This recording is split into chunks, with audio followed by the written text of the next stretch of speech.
বিপ্লব আরো ব্যাপক, বিপ্লব আরো বেশি করে অর্থবোধক, বিপ্লব একটি সার্বঙ্গীন দ্রুত পরিবর্তনের নাম। বিপ্লবের সাথে একটি আদর্শ পরিপূর্ণ বিজয়ের একটা সম্পৃক্ততা আছে। আমরা যে পরিবর্তনটি পেয়েছি এটা অনেক বড়, এতে কোনো সন্দেহ নেই। এটার নাম দিয়েছি আমরা স্বাধীনতা 2, ইন্ডিপেন্ডেন্স 2, দ্বিতীয় স্বাধীনতা। এটা যদি আমরা 71 থেকে শুরু করি তাহলে নিঃসন্দেহে ইন্ডিপেন্ডেন্স 2। আর এই ভূখণ্ডের স্বাধীনতার কথা যদি আমরা বলি, তাহলে আমরা 47-এ একবার স্বাধীন হয়েছিলাম, আমরা 71-এ একবার স্বাধীন হয়েছিলাম, আমরা 5 আগস্ট 2024-এ আরেকবার স্বাধীনতা হয়েছে। কিন্তু আমাদেরকে ইন্ডিপেন্ডেন্স 3 প্রস্তুতি নিতে হবে। 47-এর স্বাধীনতা আমাদেরকে পরিপূর্ণ স্বাধীন করেনি, 71-এর স্বাধীনতা আমাদেরকে পরিপূর্ণভাবে স্বাধীনতার স্বাদ লাভ করতে দেয়নি। সে কারণে আমরা ইন্ডিপেন্ডেন্স 2 অথবা 3 বলছি। কিন্তু এই স্বাধীনতাটাও একটি কাঙ্ক্ষিত পর্যায়ে বাংলাদেশকে কতদূর নিয়ে যাবে সেটি দেখার জন্য আমাদেরকে অপেক্ষা করতে হবে।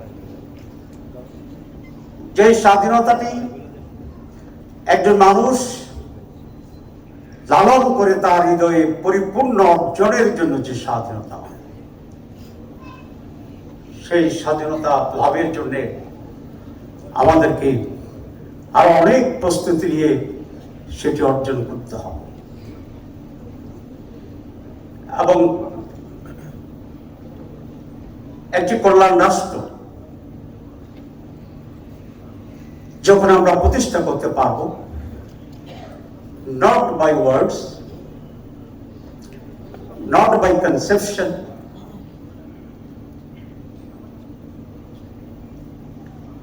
in reality, এবং not partial, in full, তখনই আমরা বলব we are independent। যে পরিবর্তনটি এসেছে এটা অত্যন্ত গুরুত্বপূর্ণ আমাদের সেই পরিপূর্ণ স্বাধীনতা অর্জনের ক্ষেত্রে।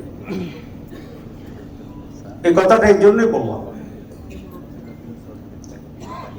আমরা যারা সমাজ পরিবর্তনের জন্য কাজ করছি, নট ফর পাওয়ার, আমরা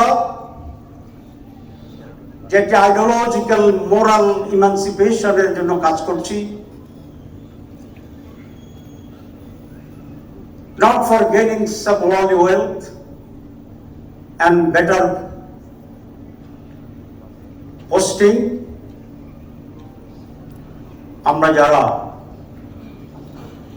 আল্লাহর পরিপূর্ণ সন্তুষ্টির মাধ্যমে জান্নাত পেতে চাই, তাদেরকে আরো অনেক দূর যেতে হবে। এই মানসিক প্রস্তুতি এখন থেকেই আমাদের আরো দৃঢ় করতে হবে এবং কর্তব্য নির্ধারণ করতে হবে।